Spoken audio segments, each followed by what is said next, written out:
Good morning, everyone. I'm guessing that many of you will remember David Wilson when he was with us last fall. David is the current curator at Salem Art Association's Bush Barn, and we are extremely lucky to have him both as a part of the artistic community as well as a speaker to us here at ICL. He comes to us with an MFA in painting from Illinois State University. He was an adjunct instructor at Joliet Junior College in Illinois, and finally a professor of art at Black Hills State University in South Dakota. And again, I say we are extremely lucky to have him and happy to hear what he has to tell us today. Please welcome David.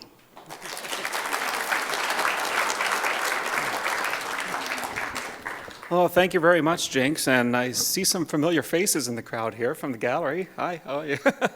And but yeah, hey, thank you for having me back. It's been about a year, and Jinx and I were talking about, well, what did I talk about last year? And it's been such a blur, I don't remember. It was something good, I can imagine, if you had me back. But what I'm going to talk about here today is going to be broken up into two parts. I'm going to give you a kind of a survey overview first, and then after the break, kind of go into some individual artists that developed their skills during the World War II combat art program and have become household names today. This project began when I was a professor out at Black Hills State University with my colleague, James Knudsen. He's an artist as well. He's retired, and he served in Vietnam. We worked on 4 military war art programs that were funded by a grant from the Cheeseman Foundation for Democracy out of Rapid City, South Dakota. And the main gist of these programs, of the art exhibitions, was to promote the military archives of the Army, Navy, and Marines to show you how over the course of the 20th century and into the 21st century, artists used their talents to boost morale, to communicate messages, and at the same time entertain. In this body of work, I've expanded the presentation off the base research project, which you see here on the board, Military Cartoons and Democracy, a collection of military cartoons and their influences on democracy. For this project, we came across some, be quite frank, some surprises. Now, as a little background to each of these military art programs, everything a combat war artist or illustrator created for the military is property of the United States government. All of these items, even down to their sketchbooks, are housed in the respective collections of the Army, Navy, Air Force, and Marines. We worked with the Army, Navy, and the Marines mostly because of budgetary reasons. We were able to gain access and use their materials for free, which allowed us more printing, more design time, as well as it gave us the financial capability to spread the word like I'm doing here today. To begin with, let me begin to take you into Washington, D.C. But a majority of the cartoons you see in this collection here today, in this presentation, come from Yank magazine from World War II. One of the main cartoonists who I'm going to focus on in the second half of the presentation here today is Wayne Thiebaud, who became a prominent 20th century modern artist. And his quote alone kind of guided us throughout the entire project. If we don't have a sense of humor, we lack a sense of perspective. And it's an important thing, an important item to keep in mind as we look at all of these images here today. And even this quote alone could drive artists and individuals to create hundreds of pieces of artwork. It's a motivational quote that is quite inspirational. Just out of a curiosity, this is what a Yank magazine cost back in the day. You could get 1 year of 52 issues for only $2. So it could be sent home and abroad. So we started out by going to Washington, D.C. 4 times, once for each respected, with each research project we worked on. This was the second project out of the 4 because it came out of an accident.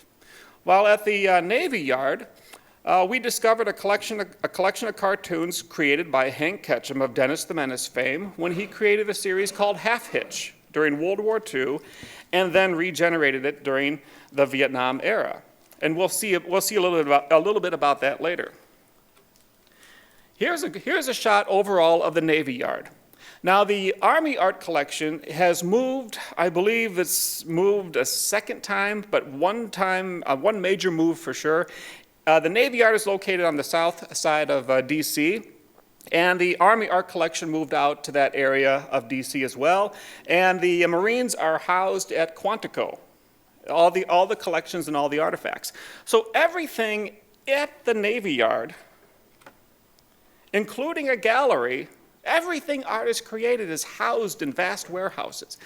Everything that was decommissioned from a ship is housed in the warehouses at the Navy Yard. Planks from aboard ship for artifacts purposes. In the gallery, what's great is they rotate out exhibitions at the Navy Yard. And by the way, you could go there and visit the gallery and visit the historical center. You need a pass to get into, you need to schedule a pass to get in with the Army and with Quantico. But we really could not find a gallery within their collections, but the Navy Yard really kind of presents their work and rotates the work out on a routine basis. And their website also highlights pieces from their collection. In this case, this one exhibition right here featured posters alongside the original poster artwork. And it was fascinating to see how well, in some cases, how rough the paintings were, but how slick they look when they're actually printed on cheap, thin paper that are mass-produced. You know, just like the military cartoons we're going to look at today, the posters, the cartoons, these were a means to an end. They served a purpose during World War II, and they weren't meant to be here today. As you'll see in terms of some of the conditions of these cartoons, they're really rough. And some of the markings on the cartoons prove to be more historically interesting than the subject matter of the cartoon. Here is one of the storage rooms at the Navy. Now, all of those sort of shelves you see on the left-hand side are all rolling shelves. And they have flat files. Here's what happens when you roll a shelf back. That's Jim Knutson, by the way, my colleague. This will show you the height of the shelves. In Jim's case, the width of the shelves. He actually looks thinner there. But there's painting amongst painting on canvas and panel stacked within those shelves. Every one of them is meticulously numbered, and at the same time, it's run. The whole warehouse is run by a minimal staff, and it's quite impressive. Here's another shot to show you all the flat files at the Navy. There's more than just this. I could do a whole presentation on the whole space alone to show you how much history is collected here in the arts. At the Army, at their old location, they had all these paintings on these movable racks. You could slide back and forth. Go about 2 or 3 in, and you're looking at an original Norman Rockwell, one of the 4 freedoms. I mean, it's quite amazing the surprises you come across. At the Army, they even had, they allowed us to hold original watercolors by Adolf Hitler. And if that doesn't send chills up your arms, I don't know what will. Anyways, whole nother presentation if you want me back. Here is the Marines art collection out at Quantico. As you can see, and this is sort of a brand new facility. When we got in there, they just moved in and they just reopened to researchers. But look upon how many deep those flat files are. This is 1/4 of their space. So take this, all these shelves, all these flat files, 3 more quarters, and you got the whole space. Thousands of pieces of artwork. One painting in particular that I want to start off with here that kind of kicks into the cartoons is one of the earliest examples we've used in our project of an artist from South Dakota by the name of Harvey Dunn. Now, Harvey Dunn was an artist who, for the most part, put himself, like all the other men and women as part of this project, put themselves on the front line in combat to gain the experience to make these artworks. One of the humorous things we found was a cartoon made about Harvey Dunn. And I apologize for all the text, but I extracted these out of our research project, and I'd be happy to read over the text so you can see it. But here you have an illustration by cartoonist H.T. Webster, and it shows the bravery of Harvey Dunn. Here he is sitting down painting, and General Pershing presents his compliments to the Captain Dunn and wants to know if you'd kindly move your easel back a foot or two. We're gonna put over a barrage. Present my compliments to General Pershing and tell him I can't move for an hour or two till I finish these compositional sketches. And all these shells are coming in. So just, the cartoons during this time proved to be a way to lighten spirits, to regain access into one's own thoughts. They allowed servicemen and women a chance to kind of get a slice of what it's like back home to see cartoons printed, a slice of humor amongst all the angst and drama and heaviness in battle. But it was a chance to hopefully bust into laughter. Part of the research project, we were, as you can see there on the color image on the right-hand side, there's container upon container of unframed cartoons from all the military publications. Paper being scarce during World War II, you worked on any materials you can find. Here we are that's Jim Knutson's hand holding up that poster. But on the other side of that poster is a cartoon drawn on the blank side. So all you have military propaganda, you have recycled military propaganda, and then you have clean sheets of paper. You have amazing artwork from that era with cartoons on the blank side. Any scrap of paper worked beautifully to make a cartoon on. Any materials you had to make a drawing at this time, you made it on. Of course, there were artistic studios in which artists worked in, but a lot of these artists as well worked while they were in combat.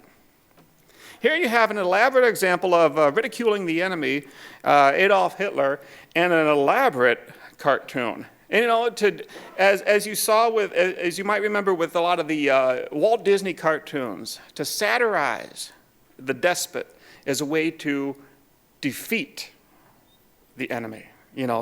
To in some cases, as you'll see here in some future cartoons on this presentation, there'll be some politically incorrect cartoons by today's standards. But in its era, you could justify this type of humor as a way to unleash those raw emotions. Now, these cartoons, again, were not meant for a general newspaper circulation. In fact, some of these cartoons once they were printed in a military publication, might have become confidential, top secret.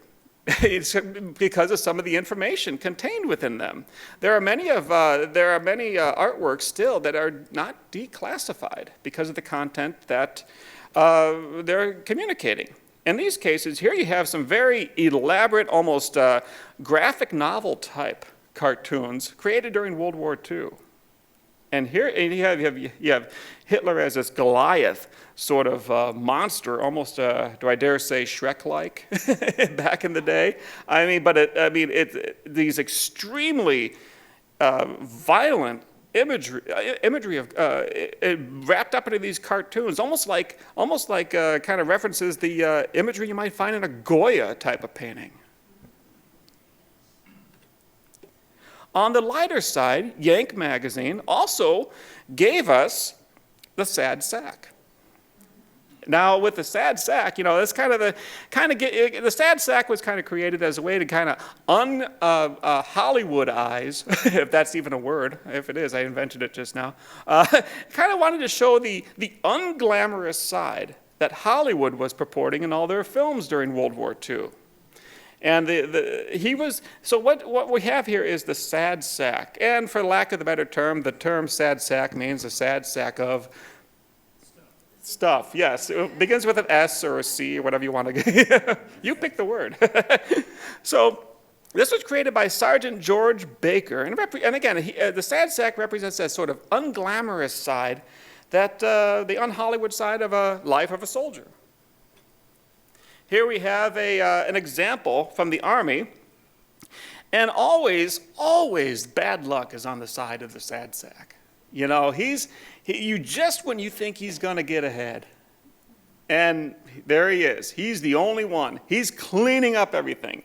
He's fixing everything. He's giving away everything out of generosity, sometimes just out of being in the wrong place at the wrong time. But he shows, but what we have here in this series of cartoons is a joke kind of twisting the way between reality and fiction about how, the lowest man on the totem pole or the lowest man on the rank always has to pick up after the higher-ups. Here we have an example of where the sad sack is obviously hungry, and he's not happy at all, and he sees this chicken walk by. He goes, grabs the chicken, cleans it and everything, begins to prepare it. Here come the servicemen. Thinks of them first and gives it to them. And there he is, old sad sack again. And now, hey, you know what? I'm heading home. Look what happens. Hey, he's at the discharge.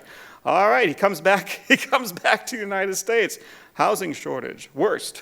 Inflation, prices raise, international diplomatic crisis, 3 million unemployed.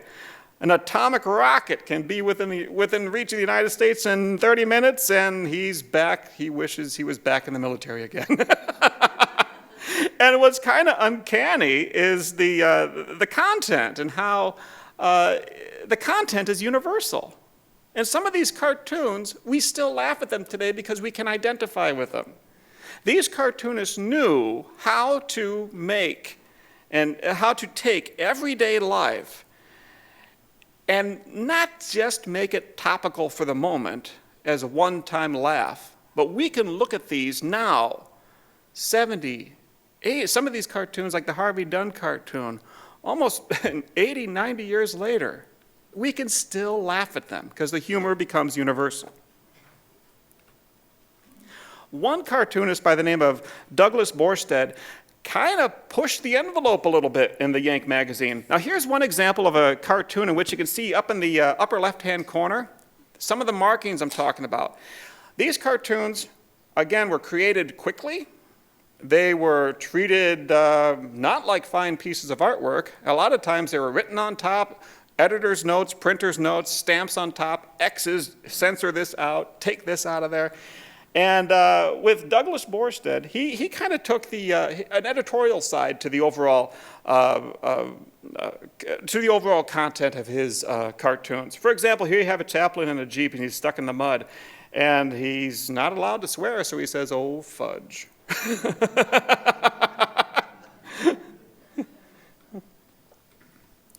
Here you have, up in the corner, you can see where it's stamped with his name, Sergeant Douglas Borstead, Yank Correspondent, Yank Far East Edition, number 927, care of San Francisco, California. Here you have two turtles.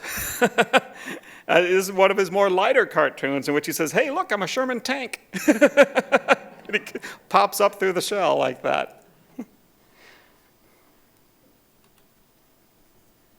Three other examples up here. The one on the right-hand side from the Yank Army newspaper of August 12th, it says, "See here, Harvey, you are not going to wear those bars on your pajamas," as he returns home. And then he talks about family life when you come back from the war.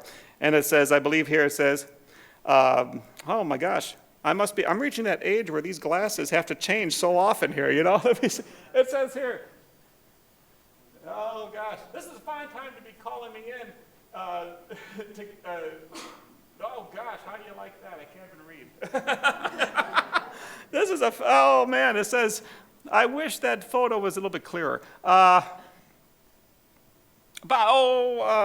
wish, I'll have to look that up on break, and I'll tell you the punchline later there, all right? Believe me, it's funny. Here are 3 examples of what I'm talking about with the markings on top of these cartoons. Like I said, these cartoons were meant for one-time publication, and the Army, you know, in a normal newspaper publication during this time, you could easily just discard these, or they can easily just been stocked away and thrown away later. But the Army confiscated and owns all of these cartoons in their collection. So here you have for example, the one. Let's take a look at the one on the upper right-hand side where it says Department of the Army, and there's a big red X over the top. And here you have the general pulling down like a shade all of his medallions and all of his scrambled eggs and everything there, you know, all of that stuff. And here you have different times in which it was used. You have November 16th, 1944. December 8th, it was reprinted again. And then it said Wednesday, I think it says January something, and then it says 4492, Department of the Army, and it gives you the page number. I've been able to retrace some, because of the meticulous notes the printers put on here, I was able to track down some actual Yank magazines and find these cartoons in print. So it's easy to, if you're out and about at some antique shops, you might recognize some of these artists because they were very prolific in the print. So during this time, you also had a lot of cartoons by enlisted men just detailing the sort of lighter side. Like, for example, up there at the upper left-hand corner with the large dog tags. Well, here, what do you do with somebody with a long name? This is Private Poindexter W. Van Battenbrath and Battenweld, sir. And he's got these long dog tags here. And then he has, notice how on the lower cartoon, right below it, you have all the wind, like a hurricane, the palm trees and everything going on there. And it says, stop, U.S. Army, and the bad weather stops. And then the larger cartoon, the quote reads, souvenir or no souvenir, Haley, take that damn thing off. And he's got the Iron Cross right there. Now, when talking about the Hollywood aspect of the cartooning side, yeah, sure, there was the glamour and the glitz of hey, join the Army, see the world, and some of the military posters, the recruitment posters of the time.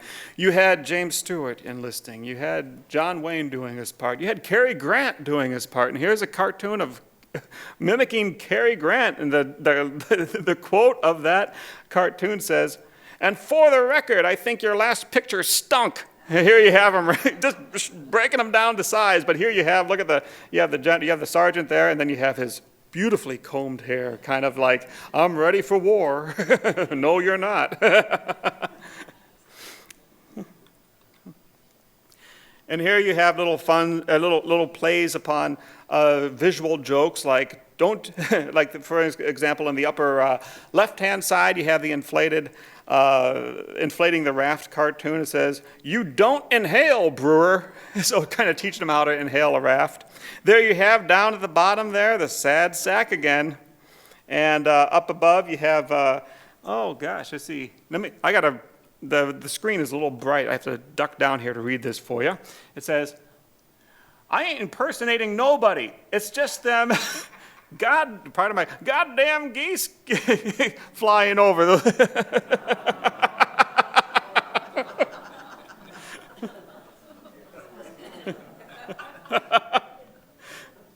Now, a lot of also what you'll find in this collection are those cartoons that, by political correctness standards, are highly sensitive today. But though they are unacceptable by today's standards, these two are kind of exemplify this style of humor that was put forth in the magazine, and the Yank magazine that was approved by the printer, approved by the censors to go to press. For example, you'll notice the obvious one with the Native American there, and he's standing there. There's the mop and the bucket, and explaining to the sergeant in the background. And the quote went through two versions for the sake of a joke in the 1940s.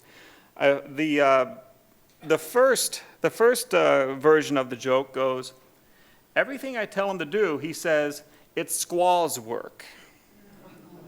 Yeah, you see the reaction? Yeah. Now, here was the accepted line back in the day. "He won't do anything. All he says is, ugh, squaw's work." So, yeah, you see, now, this, even though these are unacceptable by, well, any standards, this was acceptable in this publication. Now remember, these cartoons were not published in New York Times, Chicago Tribune, Statesman Journal.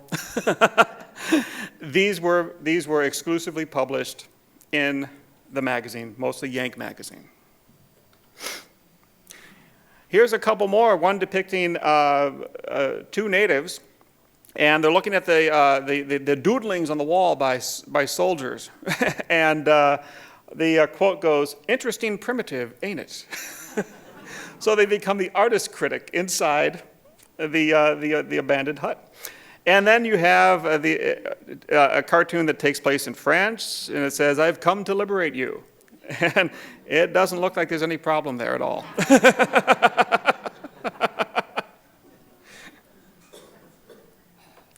And then we come back to some other cartoons by various artists. For example, the one with Lady Liberty, the Statue of Liberty there, it says, "I didn't realize I've been away so long." And here she is sitting down now. Kind of, you see, it's kind of like, wow. It's funny, but at the same time, it gives you pause for a moment. And then the other one there with the gun shooting and no visible sign of a soldier, it says, that guy Moran, he certainly shines when it comes to camouflage.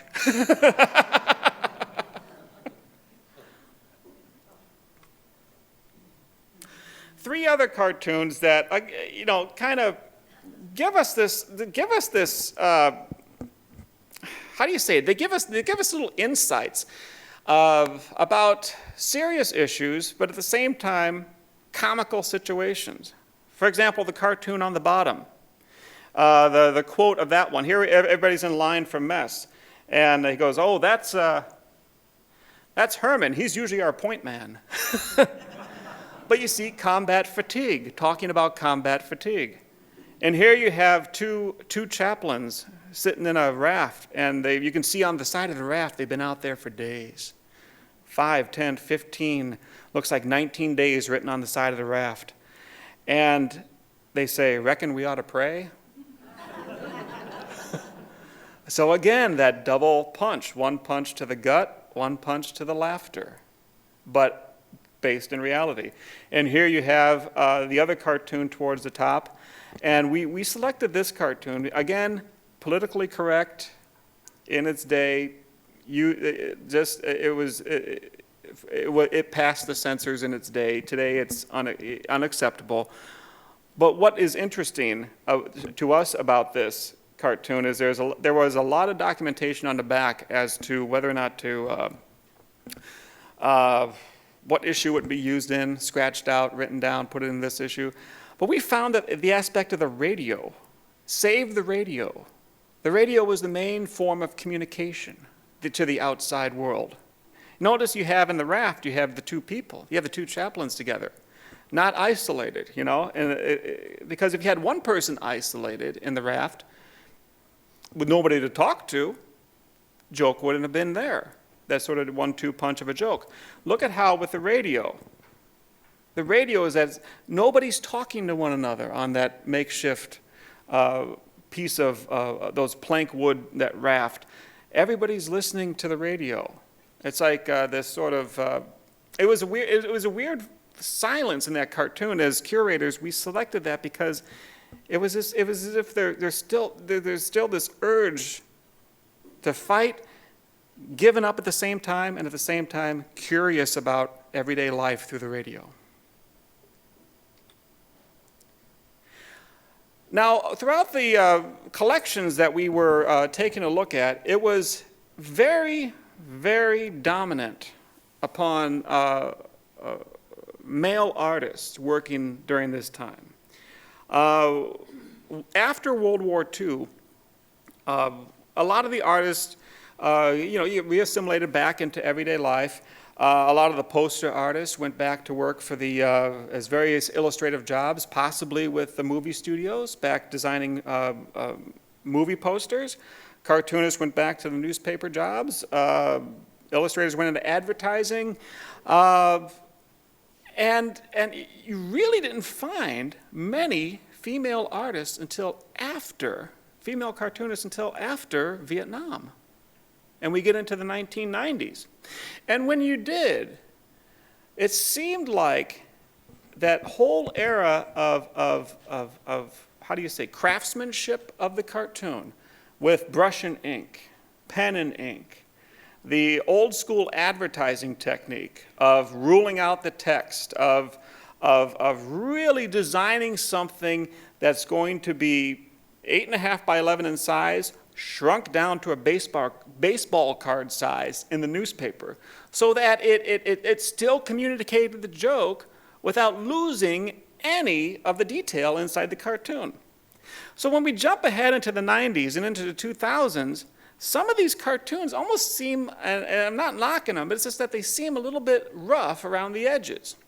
The subject matter is contemporary, and sometimes the jokes begin to become topical of the era in which the cartoon exists, and the jokes become less universal. For example, by this talented artist, Sergeant Kathy Browning. This was created March 12, 1991, a series called The Mid-East Coast Girls during the during the Gulf War. And you have these two characters here. It says, shelf bread, good for 6 years. MREs, good for 6 years. Shelf milk, good for 2 years. The second panel, don't you think if we keep eating like this, our life expectancy would be 40% longer than the average civilian? Sure, Tabby, but don't forget, we're in a war. So, you see, it seems, you see, you could end the joke at the second caption bubble, and you can get the laugh out of it. But that one extra punch, that one extra quote right there, gives it's how do you say it? It's kind of unsettling to me as a curator, because it makes me, it brings it back to reality during that time. You know, it brings it back. It brings the cartoon back into an everyday sense of what it was like back in the during the Gulf War for that cartoonist. Here we have two other examples in which, again, highly stylized. We can see now that there's more rigidness with the pen mark, and there's less fluidity like we have with the brush mark in the previous cartoons. So here you have the sergeant yelling at, just bawling him out left and right there, and he says, this guy sure could use a breath mint. You know, so it gets back to the universal quality here. And then you have one by Mark Baker, and it says, if they're going to make me eat this stuff, they better give me more toilet paper than this. So a little commentary on the quality of food during this time. So how do you say it? During this part of the project, And this project was around, I believe it was 2008 when we first started this project. The cartoons we had to select were not as well.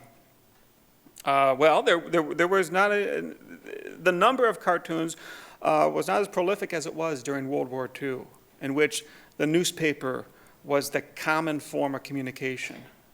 Now you're getting into the Gulf War, you're getting into the 2000s. You're communicating with different electronic devices. So the printed material begins to dwindle. But the digital material is there to access. So, with that, any questions right now on this first half? Yeah.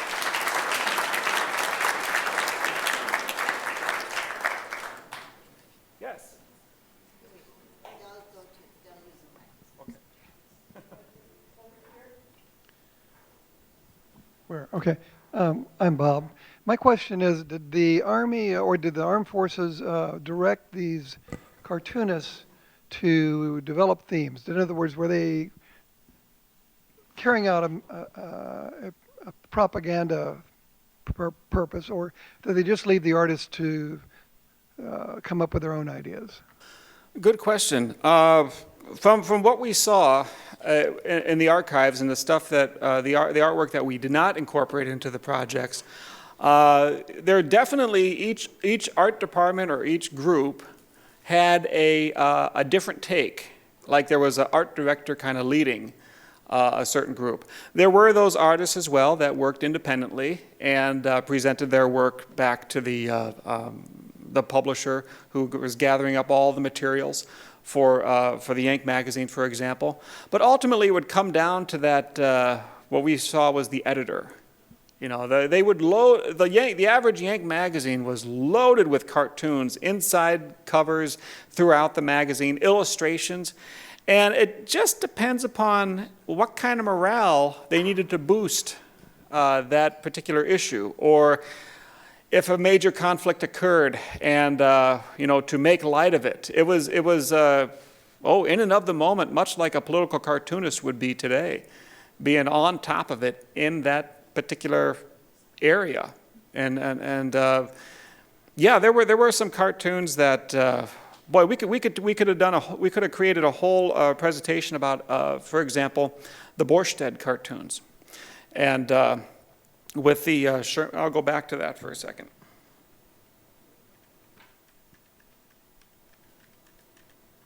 We could have created a whole exhibition around just this one cartoonist, because his humor varies throughout his cartoons. Sometimes it gets a little serious. Sometimes it gets it gets a little family oriented in terms of coming back from combat and being reassimilated back into everyday life. I mean, they were very satirical. They were very lighthearted, and it kind of seems as if there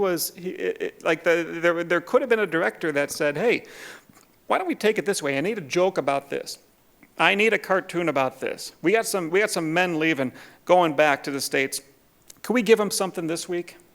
And it just seemed like all of those could have been possible with when creating these. Yeah. Okay, I'm wondering if the proliferation in early World War II was maybe a result of the WPA projects where artists were hired and they were organized and known and could be easily accessed. Yes, no, that's a very good a very good thought, because I tell you that, you know, a lot of those artists that worked for the WPA in terms of designing the, for example, the national park posters, their talents were utilized when creating the recruitment posters, the morale posters. They recruited the designers from Hollywood studios to make those posters, to really hit your guts with well, shocking subject matter in those posters, as well as glamorizing. Hey, you want to enlist? This is what it's like. Type, giving you anything and everything you wanted to join this global fight. And yeah, I would, like for example, we have, coming up in the second half, we have Hank Ketchum from Dennis the Menace fame. He started out working with Walt Disney Studios as a freelance illustrator, and he did his part with the U.S. Navy, and you're going to see how he used his talents as a cartoonist enlisting, and they put him to work in the art department. And also you'll see, you'll see Bill Keane from Family Circus fame, too. Yes, anybody? Question here. My name is Joel, Hi. and I just want to make an observation first that it seems like there was an awful lot of propaganda, negative propaganda, by vilifying, in cartoon form, our enemies. Yes. I remember as a child seeing the Japanese just, horribly depicted in cartoons, and always the villain, the bad guy. My question is, what is the story behind the Kilroy was here? The cartoon with the nose hanging over the top of the wall, and he appears everywhere, and I just wondered where he came from. Well, I wish I had the answer for you, but I'm sorry I don't. But I wish I had the answer for you. But yeah, that is something that's kind of universal throughout. You'll see it in. I believe he popped up in even an Abbott and Costello film around one of the early films in which he's a chalk sketch on a fence. Just Kilroy was here. I wish I had that information for you, but I didn't prepare for that today. I'm sorry. Yeah. Oh, yeah. I have a question. I want to go back to some of the influences pre-World War II. Do you think that literacy may have played a part in this? If a lot of those soldiers were coming off of the farm and the Depression, that the visual messages in the cartoons may have been quicker and easier to absorb rather than later when they had all the more auditory kinds of things? Or am I just making that up? No. As with with anything with cartooning, is you got to be. It's an economy of line. It's an economy of image. It's an economy of using the text in order to communicate clearly. And the text can't be overly sophisticated in a sense. When you're even if you pick up a newspaper today, you read a Garfield or a Sally Forth. The words are very clear and sparingly used to get the idea across. And yeah, I would agree that that could be a line in which of research in which you say, these images had to be identifiable, not just to a specific group of 20, 25, 50 people. We're talking thousands, hundreds of thousands of people have to identify with this, whether you're from Chicago, Illinois, or Norfolk, Nebraska. You had to find that commonality in order for the cartoonist to kind of create. So I would agree with you on that. That literacy could have a profound impact onto the type of humor that those cartoons where they were directed to. Yeah. Hi, this is Casilla. Oh. I came across a book not too long ago of cartoons, war cartoons, done by Dr. Seuss, Theodore Geisel. And I had no idea that this guy did anything other than The Cat in the Hat and Bartholomew and the 500 Hats and those kinds of things. But apparently he was quite a prolific political cartoonist during the war years. And I'm just wondering, did you come across any of his stuff as you were doing your research? But also, I'm assuming that he was an outside cartoonist and not within the military structure at all. Did the military agencies go out and recruit cartoonists from the outside, or did they already have to be enlisting and serving members of the military? Well, we didn't find any Dr. Seuss cartoons in the military archives, or those that we were even allowed to access. There are certain cartoons that by, for example, Hank Ketchum, in which we had to secure approvals to use them for the sake of copyright, to reproduce them for our publication and presentation. But if it could be that Dr. Seuss's work is in a military collection, if it was in a military publication, in which case I would probably assume we didn't see it because of the copyright controls on it. I'm not familiar if he was enlisted or not into the military, but from what we've seen too is that they have used the talents of those non-enlisted servicemen and women, non-enlisted men and women artists and cartoonists, to give their part to the war effort. And so even if their cartoons were created for the publication, for the Army, that then became property of the Army, the Navy, and so on and so forth. Yep. Yes? Hi, I'm Jim. Do you have some ideas about how much impact these cartoons had on the actual soldiers? I ask that because we still have a book of cartoons that my wife's father acquired, from his experiences in World War II. I think it really resonated with him. I think it was Bill Malden, maybe? Yes, yep. I have some examples of his in the second part of the lecture, in which, quite an amazing cartoonist who, at the age of 23, won a Pulitzer Prize. And I have that cartoon in the presentation on the second half. In terms of the impact it had on them, there are some, and you take this with a grain of salt, but there are some movie tone news, Fox News reels of Yank magazine, people reading it and laughing. How much of that is staged? I don't know. But at the same time, I can relate a very recent story here in Salem. Coming up this November, December at the Art Association, Salem Art Association, we're having James Kirk. And he was part of the Coast Guard during World War II. And there's quite a little interesting story about how he would draw cartoons about life aboard ship and tack them up. And woke up one day only to find that the cartoons were all gone. And he went down to mess, and in front of 300 other crew, "Kirk, get up to the captain's cabin on the double." And there he got up there. All of his cartoons were sprawled out. The captain had his back. Turned around. "Are these your cartoons, Kirk?" Yes, sir, they're mine." "I'm sure glad they are, because they're damn good." And he became the ship's cartoonist.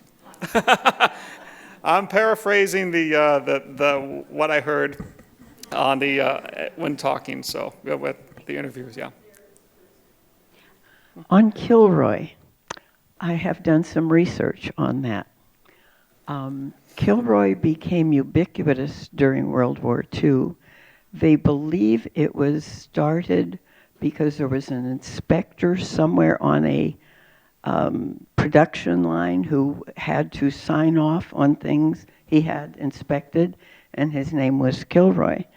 And either he started the little cartoon or other people started it using his name because he was known, his name was everywhere. But I remember it when I was 4 or 5. We had a USO establishment across the street from our house, and those guys had chalk, and we saw it everywhere. Thank you so much. Thank you so much for sharing that, because that's where a lot of cartooning humor comes from, is that sort of sarcastic take on everyday life. And just to make light of something that's bringing us down, and that makes perfect sense. And thank you for sharing that. Oh, yeah. Hi, this is Meredith. Hi. I noticed on the 2 cartoons you had about chaplains in the military, Yes. they seem to denigrate or marginalize chaplains. Now, is this just incidental to your presentation this morning, or was that common for the military men? Well, that's, I think it was just, I think that was just based upon the selection that we saw here this morning.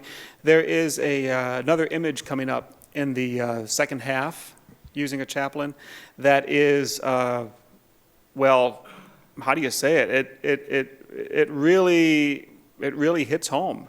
I mean, it's loaded. Bill Maudlin cartoon that. Wow. I mean, it made me pause when I saw it, and I just go, that's it's a cartoon, but because it's because of the way it's composed and rendered, and they're having service right in the foxhole while there's a pitched battle. The quote is elegant. We'll see that in the second half. But no, I think for the first two cartoons that we saw in the presentation, I think it was just a matter of I think we picked it to kind of roll the humor from one panel into the next in our exhibition. So it was a curatorial choice just to select those two. It wasn't. I don't think it's a universal thing, and yeah. I think there's a sincere respect, yeah. I'm Sally Hopkins. I was wondering, when you mentioned the one naval exhibit, and you said it was in Washington, D.C., is that in Annapolis? No, this is in D.C. down by the Washington Nationals. They have the Navy Yard down there on the, I believe it's the south side of Washington, D.C., south side of the town. And the Navy Yard is it's a huge complex that has a visitor's area, and then it's an active naval base at the same time. Okay. But it's mostly houses and preserves a tremendous amount of naval history. Well, Yeah. what about the Army one? Now, you mentioned they had been in 2 locations. What Right. locations are those? Well, there was a location up by, in the neighborhood of Ford's Theater at one time when we first started doing research. I believe it was up in that part of town. It was a very cramped quarters. But the one you saw, for example, let me go back to that one slide.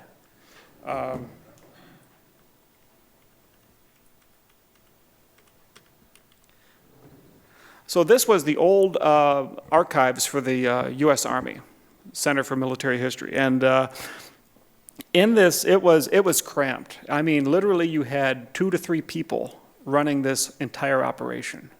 So, in fact, her name was Renee Klisch, and CBS Sunday Morning, right about the time when she retired, CBS Sunday Morning did a little segment on the collection, and she was interviewed for that.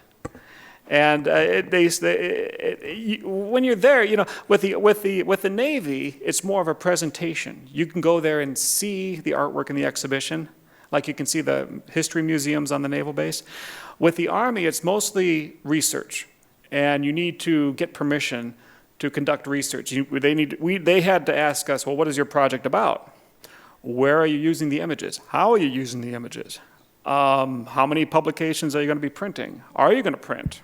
What we did with these projects is that we selected about 40 to 50 different artworks out of the hundreds that we looked at the time in person, and they sent us a disk of images, low-res images to look at ahead of time.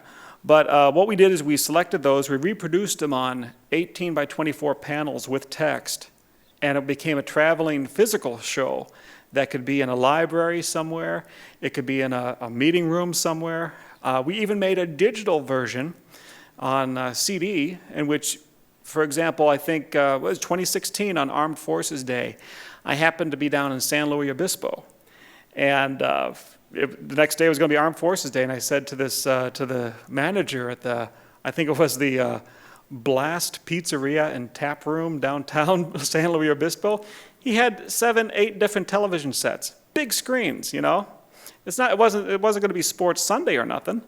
And I said, hey, would you like a rolling visual art show on all of your screens for Armed Forces Day? So I gave them a compact disc, a CD of the show, and it was like a PowerPoint rotating all day of these images out of the Marines and Navy art collection for Armed Forces Day.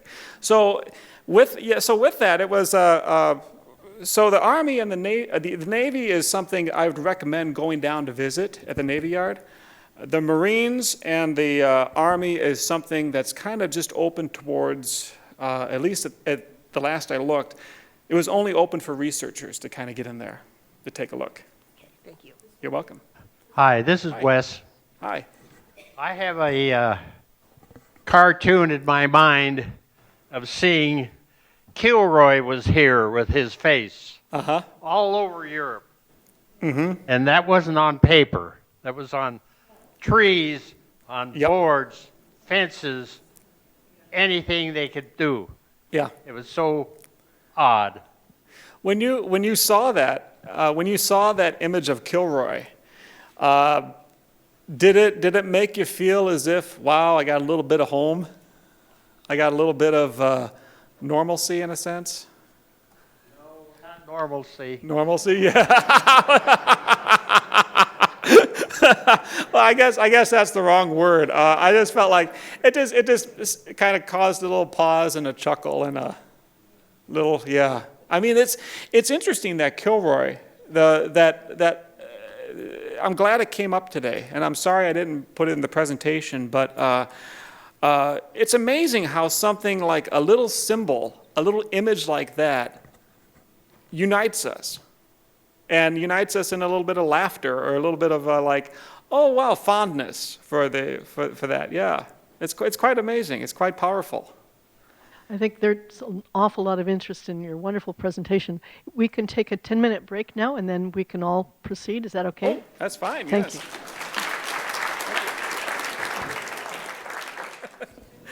All right. Okay. I'll make sure. I know there's some other questions out there, but I'll make sure to leave some time here at the end of this second segment. It's going to be a little bit shorter so that you'll be able to ask anything you want by the end here. So, hey, welcome back. Here we go. Yes, famous firsts in cartoon history. You know, when we're going through the collections there, a lot of the time we select the images ahead of time because they give us some images on the disc. And we go through and say, hey, could you pull this image and this image and this image? We travel out there and they'll have them ready for us to look at. And then we say, hey, give us some other stuff that you think we might be interested in based upon what we selected. So the curators at the Navy, Army, and the Marines would make suggestions. And then there'd be some surprises. Some surprises that even both Jim Knutson and I were unaware of that even existed, which is part of the fun of doing this type of research. When we're going through the Navy, when we're going through the Navy collection, we happened upon this drawer of memorabilia from dinners, from tributes, from oh gosh, you name it. I mean, everything was saved. For example, we came across, when doing some when looking for cartoons, we came across this set of caricatures of the admiral and we were shocked to find, if you look right at the top, let me see if I can get this right up here. Here you have signatures by everybody in attendance at this dinner, this tribute dinner, and there is Harry Truman. This document was incredibly amazing that all of these individuals were together in one room at one time. So it left us kind of like dumbfounded. We're looking at cartoons, and all of a sudden, boom. What is that? That's Harry Truman's signature right there. We're that close to history, you know? Another thing we came across was how cartooning was utilized in other aspects of the military in terms of morale boosting as well as advertising, in terms of posters, as well as these ads kind of commemorating different feats of heroics, and in terms of, like, for example, the Edward Henry Butch O'Hare. It has that sort of reminiscent quality of, like, your local sports stars in the newspaper, how they would highlight them with an illustration of how many yards he ran in the high school football game or in the college football game. They would use those same type of hometown advertising aspects in a newspaper in military publications. Again, to make that connection of a little bit of home and right on the front in active military. And also here you have this on the other side. You have this morale poster: foods that count, keep them on the job, about promoting health, hygiene. While you're in camp, or while you're at camp or aboard ship. Interesting about that poster is how, here you have a World War II poster, but how it's very stylized to the point you'll see this style come about again in the 1990s in some of the Disney animations like Aladdin. Even though, the animations were patterned heavily off of Al Hirschfeld caricatures with his swooping lines and flat pattern, this poster kind of bridges that gap as well, too, in that sort of stylistic version. Some of the artists we came across, and some of the artists that we... when it came down to the curatorial decisions to include and not include certain artists, it was very difficult. Bill Maudlin, I don't recall why we didn't originally include him in our original project. I think it had to do, if I remember correctly, it had to do with the, I guess, the overall direction and the style and the humor and where he wanted to take the original project. But I included him in on this presentation here today. Born in 1921, passed away in 2003.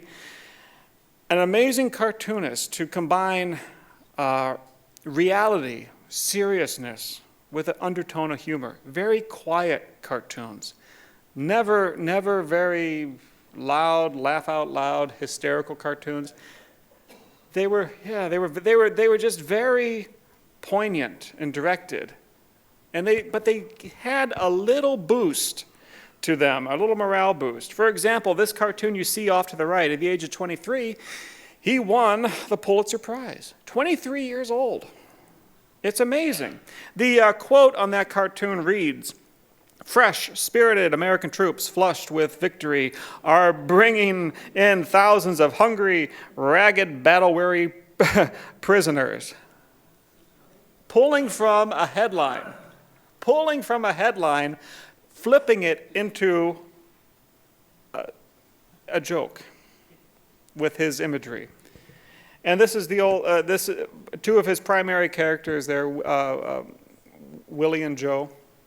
In the overall series of his cartoons. That's the true sad sack, yeah. Here are some other examples. And he's not holding back. He's not holding back on hitting at the heart. For example, the one on the left reads, "Now that you mention it, it does sound like the patter of rain on a tin roof."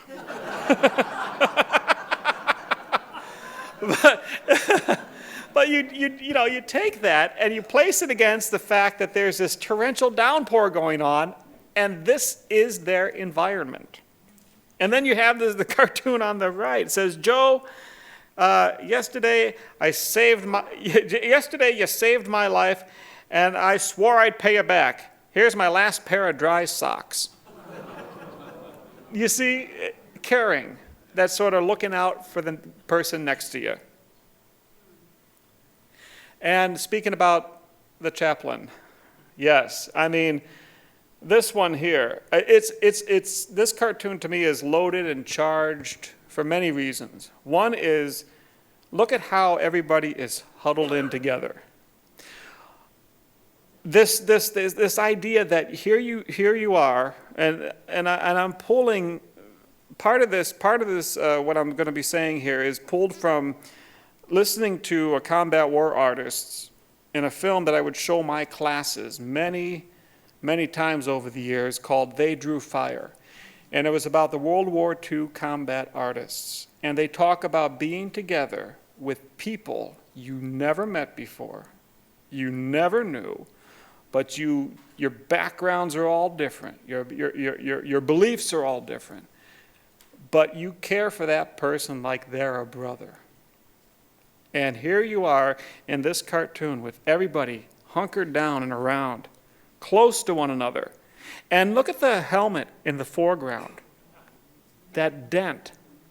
I mean, his choice to put a dent in that helmet, an artistic choice, being an artist myself, is like, hey, you don't know that person's face, you don't know what they look like, anything. You just know they've been through hell, and that helmet saved their life. And here they are, they're at service, forever, amen, hit the dirt. I mean, this is a very powerful image for me. And and it may be for you, it may not be for you, but that's the beauty of this. As you read into the cartoons, as fine works of art, you find the meaning in them that you grab onto, and they become part of your life. Wayne Thiebaud, born in 1920. Amazingly, as at the time of this presentation, he's still alive. And from 1938 to 1949, he worked as a cartoonist and designer in California and New York. Served as an artist in the U.S. In the first motion picture unit of the U.S. Army Air Forces from 42 to 45. His experience in the Army as a cartoonist kind of is fascinating because you look at his early work, which is all black, white brush work, and you look at his latter paintings, like this Boston Creams painting from 1962. So this is after the fact he became a professor of art in California. And what's interesting about this painting is look at that. He's painting pastries, he's painting desserts, he's painting pie. But look at how he's using that oil paint. I mean, it's like a tube of paint per piece. You know, it's so thick on that canvas. It looks like frosting. And you can see the motion of his brushwork and how it, sets down, pulls it out, almost like one mark. Just one mark, and they're gorgeous, lush paintings. He painted a series of landscapes in this same style. He also worked on some prints as well as some drawings. But a happy surprise. And while searching in the Army archives, we came across Wayne Thiebaud's cartoons. Now he has a very, classic style of humor in his cartoons. He has a very visual style of humor in his cartoons. They're very subtle as well. Here you have this soldier painting on the bomb, as it was traditional back, and a lot of newsreels that you see in photographs. To whom it may concern, whoever this bomb is going to, best wishes, And there at the black and white photo down here at the bottom, this was from Jim Knutson's own personal archives during Vietnam, from 67, 68, I believe it was. Yeah, that's what it was. And the same practice, writing on the bombs, who the target's going to be for. It's like, hey, ban the bomb. Except now you have to whom it may concern, and here you have 1960s sort of protest going on and irony on these messages on the bomb. So it was kind of fascinating that Jim Knutson was able to make that connection between Wayne Thiebaud and his own experience in the Navy. Here's one in which you have Again, Tebow being very subtle about how he thought about his superiors. The caption says, you'll have to rewrite this regulation. Why, even a child can't understand it. And here he's got him like a child with these big ape arms and, this, the coat's too big and kind of, bringing a little humor to maybe the general was just a little bit too harsh, and it's kind of just poking a little fun at him at this time. And in a purely visual cartoon, no text at all. But you can see in this cartoon. I mean, look at the big bold lines. That India ink. Bamboo brush, making that one mark, just like he's making the mark with his paint in the pastry painting that we saw earlier. All of this information comes back after the war, and if you've ever made artwork if you're a writer, if you're a musician, you always pull, or if you're creative in any way, you always pull upon something that is like, hey, I'm going to use that again. I'm going to try that again. That mark is evident here in these early cartoons, and it's amazing to see that mark translated again into his later paintings. Dick Brown from Hagar the Horrible. Another surprise that we found in the Army art collection. That's a beautiful photo of him and Hagar the Horrible there. During World War II, he passed away in 1989, but during World War II, he was drawing maps and charts. So you take the talents of an artist. You're not always drawing cartoons. You're not always making artwork. Your talents are used across the board, whether it's map making, chart making, designing whatever you need. Nose cone designs, you name it, on airplanes. Your talent was diverse, and you had to jump into, these guys had to jump into any role that they were asked to by their superior. So it was also kind of interesting, and I tried to find examples of Jenny Jeep. It was a comic strip about the Women's Army Corps during this time, and I thought, well, I couldn't find any imagery that was high resolution enough to use for the presentation, but and I couldn't really get in there and read the text because it was a little pixelated. But I got to thinking about the artist side of me. Is like, okay, this is a future project, but I'm just curious to see how a male would during World War II would interpret the Women's Army Corps. Would it be what kind of position? What kind of humor would it be? Would it be a masculine sort of humor? So I'm curious now. In the process of doing this research, it's opening other doors of investigation for me. Here's an example of a Dick Brown cartoon from that era. Okay, Rembrandt, where the hell's our planes? He's the camouflage painter. And he's like, yeah. And I mean, what I really appreciate about this, Sergeant Dick Brown, what I really appreciate about this humor in here is look at how animated those characters are. They're not very stoic. They're not very rigid. They're just not standing there. You almost feel them leaning in, like he's making that sort of lunge towards them, leaning in to shoot his words. and that's the expression of the animation, just kind of with like looking at the fingernails, It's a beautiful, beautiful, simple piece. Bill Keane passed away in 2011. Bill Keane had his starts in the United States Army in the art program. From 1942 to 45, his cartoons can be found in Yank magazine. And when you see them, they're brilliantly, they have that sort of quietness that the Family Circus has, and the humor kind of sneaks up on you. For example, Here's a cartoon about the base censor's office. Out to lunch, you don't even know what time he's coming back. I mean, they're gorgeous. They're gorgeous. It's almost like a film, a still out of a silent film. You know, there's something happening within the frame of the cartoon, within the composition, that you really have to watch. He also worked on a series of dogs during this time, dog-based cartoons. So here you have enlisted men and officers. Which tree do you want? I mean, it's very cerebral type of humor. And then the two dogs come in and he goes, oh, I just had a hull of a dog fight.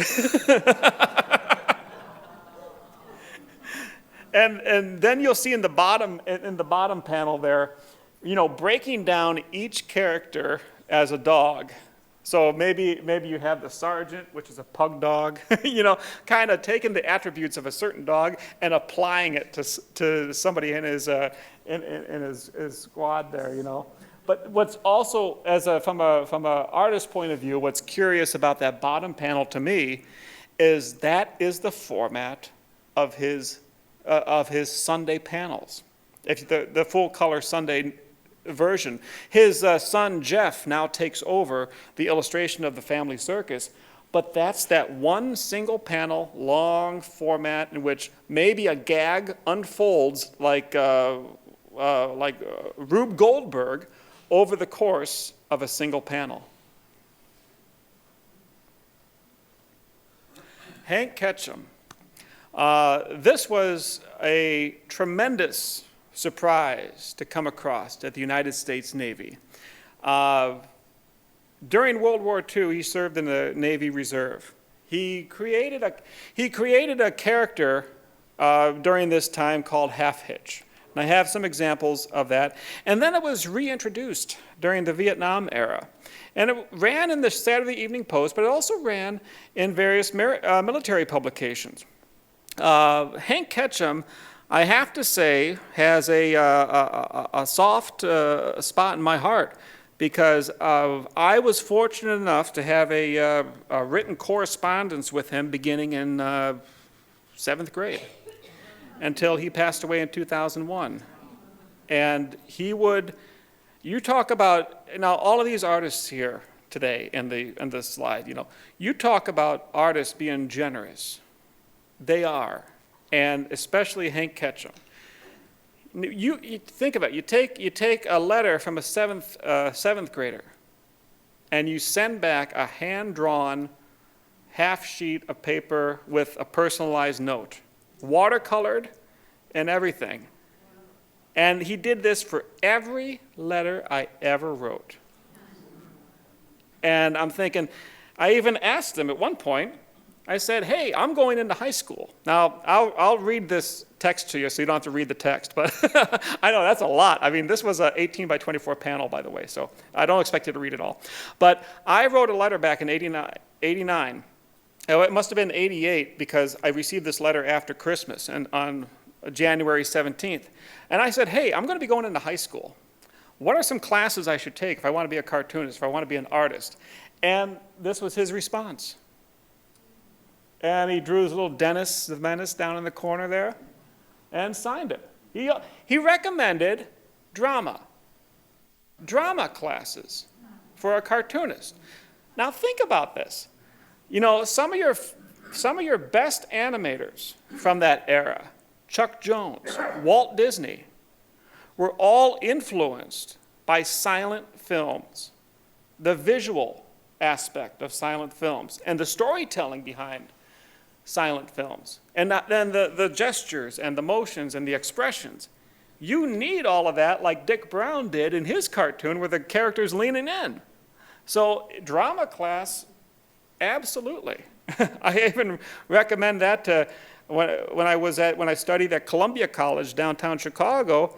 They'd asked us to, I took an illustration class and they wanted to get, you know, they wanted you to illustrate different poses. And they said, make the pose. What? Make the pose. Illustrate the pose. If you're reaching for something, reach. Feel what it feels like to get the muscles in that position. Look what happens to your shirt. that stuff you throw into your illustration. And so, very practical advice by Hank Ketchum here. So, here's an example of Hank Ketchum's work during that time, during that era. World War II. Hank Ketchum worked, yeah. You're right, sir. The men do seem a little reluctant to throw food away. He would make these little... I love, look at, foreshadowing Mr. Wilson from Dennis the Menace. Look at that scowl and that, yeah, and then the mustache and everything. But he would make these, he'd have this beautiful, witty sense of humor that takes itself one step out of reality. And he created these sort of motivational posters. And he was called upon to do anything and everything. He worked for the Navy. He worked for Saturday Evening Post during this time. He was very prolific as a freelance. Here's an early example of Half Hitch, with the big, dark, sort of Mickey Mouse filled-in eyes. You know, very classic in terms of the cartoon. It almost looks like, yeah, it's just a simple sort of Pee-wee, an unidentifiable character, you know, just a little circle for a head and short, stubby body, and he's giving away the tattoo within a tattoo within a tattoo within a tattoo. Yeah. Here's another example of his style of humor from the Saturday Evening Post with Half Hitch. Sneaking away the... And it's kind of funny the way he developed this character to act childlike. At the same time, the character's enlisted. You know, he's aboard ship, and so could this be?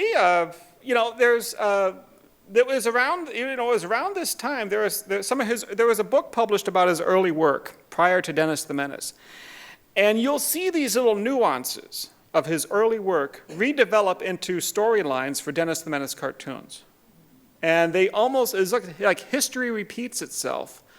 And in a way, it's great to rediscover the origin of the joke. So at the Navy Yard, here's this photo of the shelves we saw earlier in the flat files. Those flat files, right here in these drawers, opened. I said, hey, you got it. I knew Hank Ketchum worked on Half Hitch. And for our second visit back, I said, hey, do you happen to have any of his stuff? And Karen goes, she pulls open the drawer, and what you see there is the first drawer. So what happened? After World War II, Half Hitch was put into quote-unquote retirement until the late 68, 69, when Hank Ketchum decided he wanted to, again, give back.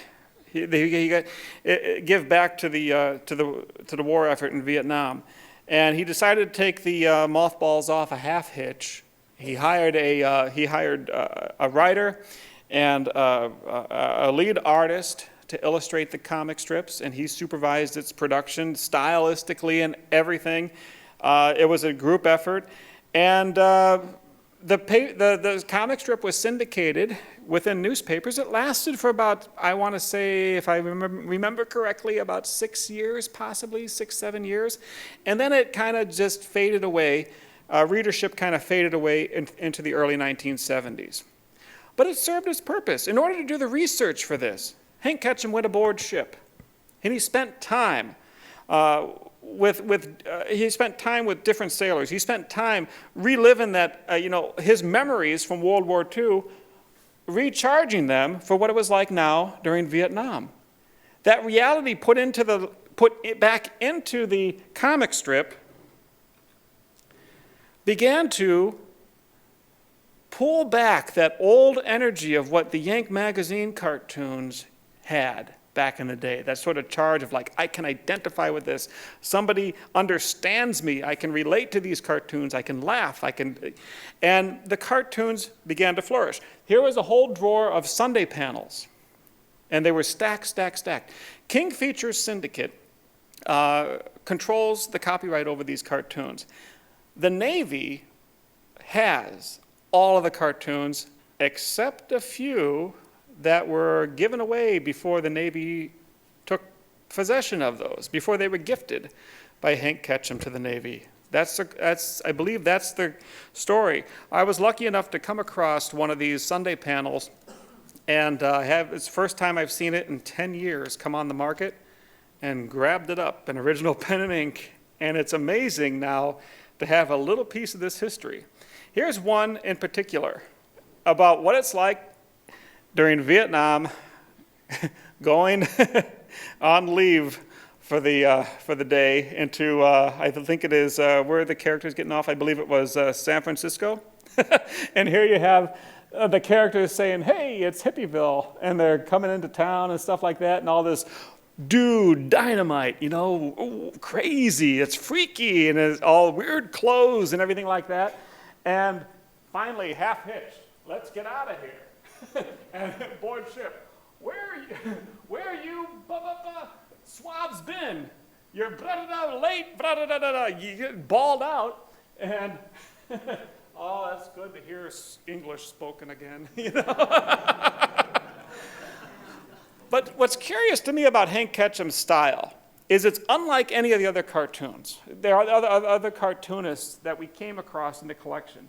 And I guess that's why it attracted to me at a young age in the newspaper. Because look at how it's very cinematic. Look at how he incorporates borders, eliminates borders. Look at how the characters break out of the border.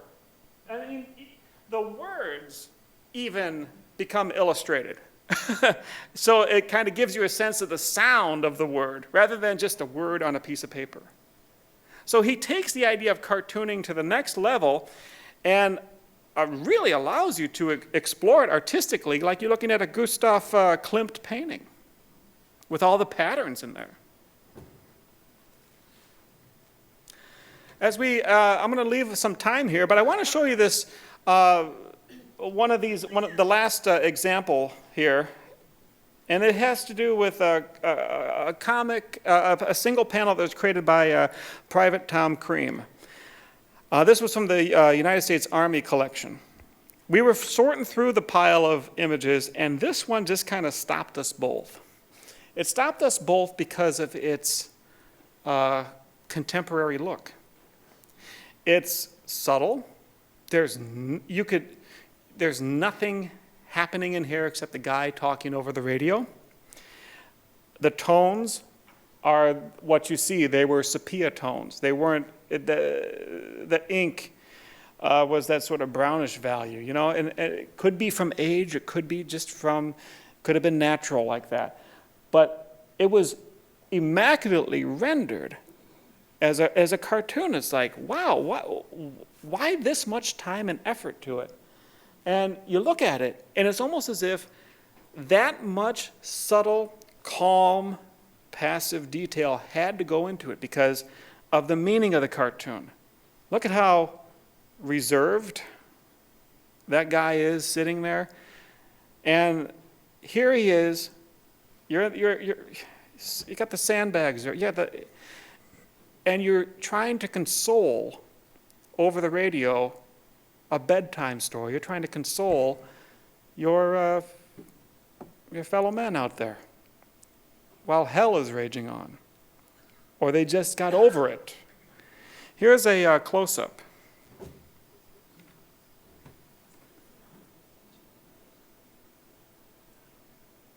I mean, it's a pen and ink. It's a little brush and ink. Now you just look at it without the quote that was on there. And it's almost like you heard as an interesting research component. It's like if you remove the laugh track to the TV show MASH, the jokes aren't funny. The jokes become poignant and serious. But you put the laugh track in, you're back to entertainment. You're back to comedy. Look at how when you remove the quote from this, you may all have experiences you can apply to this. It's a universal, powerful image. When we saw this image, immediately what came to mind? 9/11. Remarkably, and look at the character profile up top. Notice the shape of that nose. I mean, now this is, you're talking a span of 50, 60 years. But it's uncanny that that should replicate itself or call, at least to us, call attention to another era of cartooning like that. We saw that and we made the connection to this Doonesbury cartoon after 9/11. We called up to Gary Trudeau's office. The secretary said, yes, well, we'd like to use with your permission, we'd like to use the cartoon for our project in which we're promoting democracy through the history of military cartoons. And okay, well, let me ask if it's okay, and we'll get back to you. They called back and they emailed us a little form we had to sign, but they said, yes, please, use it. And what's the same quietness that you see in that previous cartoon by Tom Cream is in this. Here you have a pitched battle going on. Here you have a pitched battle going on. Here you have that same stillness. And what you have is, for example, in the previous cartoon, you got this individual at a radio talking to people he doesn't know, people with differences, people with likenesses. Here you have two individuals, two characters in the Doonesbury strip who come from extremely different backgrounds, left and right, in terms of their political beliefs, but united because of that one incident for that moment. The idea that, you know, it was just haunting the way in our minds when we were curating the project how the two cartoons came together like that. And it almost, it heightens the meaning of both as a result at the end to us. It heightens the meaning of the cartoon from World War II. That cartoon heightens the meaning of the Doonesbury cartoon. And quite frankly, it sincerely proves just how high of an art that cartooning really, truly is. And there's more than just the joke. Are there any questions? We got about 15 minutes.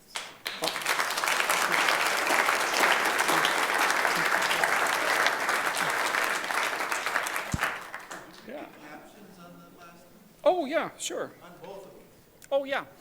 So this cartoon right here, this is from, says used and yanked down under on August 13th. I don't see the date on it, but the caption is, so little Brer Rabbit was saved. Now you guys get the hell to sleep. Now you guys get the hell to sleep? The question, I'm sorry, it was a question mark. Now, and then, and here you have, well, guess I better get going. Yeah, see ya, Z. Peace out, dog. Same, back at you, citizen.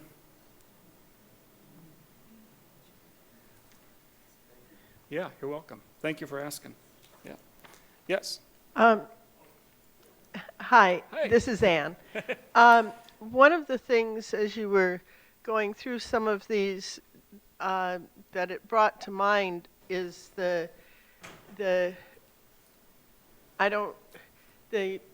not resurgence, but the activities with graphic novels. Yes. And both the Malden and the what's the Dennis the Menace? Oh, Hank Ketchum? Ketchum? Yeah. Reminded me of some styles that I've seen with those, and I wondered if you might want to speak to the graphic novel movement and if you think they have been influenced by some of these military ones. I would without a doubt say, I wouldn't stop short of saying yes, because you can't stop me from saying yes on that, because, we're being out here in in Oregon, especially near Portland, where graphic novel art and artists are abundant, thriving. And all you have to do is go into a bookstore like Powell's, and you could spend hours looking at styles of graphic novelists, tones in their writing, and relate it back to some of the imagery we saw today. And if those artists are working like I've worked in my career, I couldn't have worked without motivation, and I couldn't have worked without inspiration and mentorship. And I just believe that there is that these, like Bill Malden, Hank Ketchum, Bill Keane, we all have to, as creators, we all have to go back to those that made an impact on us and realize why before we begin to create our own cartoons and or artworks for that matter. I think that I know that the well, there's oh gosh, I'm trying to think of the oh man, I drew a blank on the guy's name, but they just made a movie off of a graphic novel called Wilson. No relation. But the style looks very close in the graphic novel. It looks very close to the style of Doonesbury, Tom Cream, and Bill Keane. That sort of nice, simple, simplistic brush line, you know? And it was just a little subtle pen line too. But it was just, it has that quietness to it. And whether or not they go back that way with those artists specifically, it's up to them. But as an appreciator, I like to see that, and I like to make those connections myself. Yeah. Yeah. This is Becky. And I noticed that a lot of the cartoons seem to support the enlisted men or comment on the relationship between enlisted and officers. So I wondered, is that a common theme in the cartoons? Yes, it was. From what we saw in the collections, there were a series of those that sort of well, we chose not to use them because of their political correctness today, but they demoralized, you know, the enemy, and there were a lot of the cartoons did, and you know, for the sake of morale, support the enlisted men and women, and it was a you may think that, okay, with possibly that angle, it might become a little redundant, but it didn't. It became unique because each cartoonist had their own take on, their own takeaway on what they were experiencing during the war. And ultimately that censor censor said, no, you can't say that. No, you can't do that. Or you can't depict that. You're not allowed to. That's confidential, whatever. Or no, that's not funny. I mean, ultimately you had that chain of command just to kind of cut and edit down from there before it went to the editor. But yeah, during this time there was a lot of it was a lot of pro-private and anti-sergeant, you know. Yeah. I just noticed in the one cartoon with the fellow in the bunker, he's talking to somebody outside. Yep. And on the side of the bunker, there's a helmet. And I wondered if, Let's go. Oh, I can get further, other way. Oh, back? Toward the end of your... Oh, towards the end? Yeah. Oh, yes, okay, yeah. I know which one, that one there, Yeah, yes. I see a helmet on the edge of the bunker, and I just wondered if that was meant anything, like he took his helmet off and set it up there as a... I would, you know, I would say yes, because... Seems like they always have some meaning with all the stuff that goes in their cartoons. Exactly, and even look what's hanging up. Oh, yeah. You know, it's like maybe... We can't hear you unless you're at the microphone. Okay. Yeah, maybe it's just after the battle. Maybe it's coming down off of that day. Maybe it's, maybe they're anticipating the next. But maybe it's that moment in which you just want to feel like a person. And you just kind of, nothing but your nothing but a shirt and pants, you know, and shoes. Drawing their fire from different directions. It could be that too. Exactly. Yeah, it could be a ploy, a decoy. Yeah.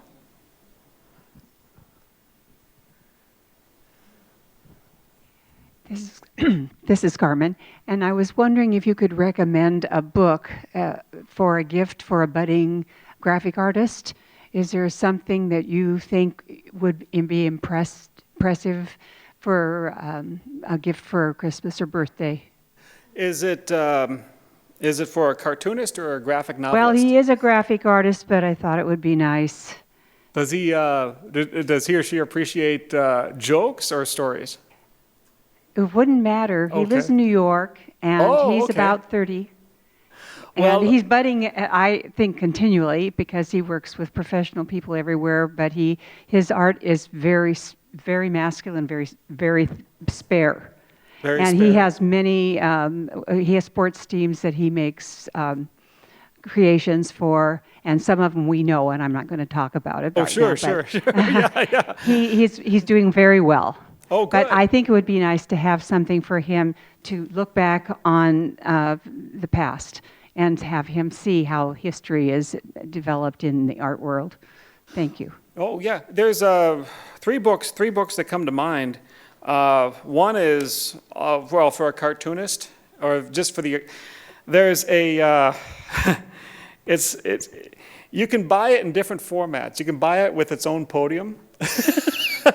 And it's the Bible of Far Side. It's like every Far Side cartoon ever made, and they come in different formats. They come in this sort of podium form, like you just turn a page a day, put a ribbon here, and another cow joke. Yeah. Or there's that one with the deer with the target for a birthmark. It's just a beautiful book. I mean, for all types of humor, and out there humor too. Another book that I like is they have various formats of it. Is a New Yorker cartoon book, because you have all different types of cartoons in there. You have my favorite New Yorker cartoon is here. You have this husband and wife. And they're sitting in the principal's office, and they're talking to the principal, and the principal says, "I have some bad news. I'm sorry to say we're going to leave your child behind." So, yeah, you see, being a teacher, that was, I had that one in my office. Anyways, and then, there's a book out there that's out of print. And again, going back to like Hank Ketchum, it's called The Merchant of Dennis the Menace.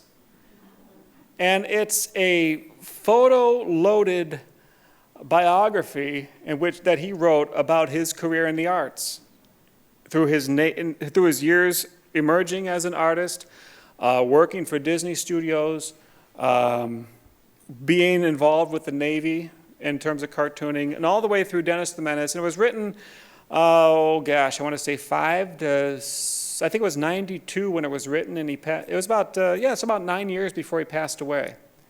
But it's a beautiful, you can find copies of it as a hardback book, and they just re-released it as a paperback. But if you can find the hard copy, the hardback book, I mean, it's beautifully designed. I haven't seen if they kept the design of the paperback, but it was it's a very informative book because he shows you how he draws. I mean, literally, he shows you how he works at the light table, the materials he's using, and he shows you what it takes to draw Dennis the Menace. Yeah, it's like when I got that book when I was in high school, I'm like, finally, answers. This is how they do it. Yeah. This is Solveig. When I was growing up, I loved looking through a book called The Best of H.T. Webster, and I was so pleased that you mentioned him. He was incredibly insightful, I think maybe during the 20s. Yes. Because his military cartoons were from the from wartime. Yeah. Then there was a section of that. I mean, then back, of course, back into life. But just, again, being funny, but sad, especially the big section called The Timid Soul, where the man is walking down the street, and you can tell he's like a sad sack. Yeah. And a $20 bill flies out of his hand, and it lands on somebody's lawn, and the sign on it says, "Don't walk on the grass." And he Right. says, "Oh, all right." This is like in Yeah, it's like, 1924, and it's a $20 bill, and he just. Yeah, it's like. Yeah, but Honest enough not the to break the law. military insights are very, very good too. And of course, the ordinary man is glorified if you can make fun of authority. So there's Yeah. that too. Yeah, for sure. Oh, yeah. Okay, you didn't mention Walter Kelly and Pogo. And I remember the humor of Pogo growing up, and it was political humor. Oh, yes. So It just didn't make our cut with the in the collection, because there's so many individual cartoonists out there that at some point we could have had a 1,000-page booklet, and we were only allowed 50 pages. So yeah. This is Lester. I think three themes, having spent 28 years in the military, that I see, and is one, the misery of the common soldier. It's something that goes through most of the cartooning. And the other is the ridicule of enlisted versus officer or NCOs, which is you're appealing to a mass of the lowest rank of people and trying to display some humor. And then the third theme is the stupidity of regulations in the military. Yes. That's, you know, every one of those, what you just said, those three themes could apply. You could pick a theme for any one of these cartoons. Like, we go back.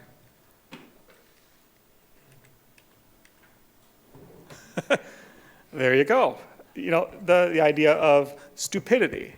And here you have, and in this case, you have the lowest rank sailor ridiculing not somebody who's superior, the chef, you know, the cook. You know, it's like you would expect this of like the admiral, but it's like a reverse. So the cleverness of that, the way that theme is interpreted is brilliant in these cartoons, because you always have, it's almost as if there was, like when you're talking about with these themes, there's this idea of trying to one up somebody to make yourself better in a lot of these pieces. And it doesn't matter if they're lower than you, higher than you.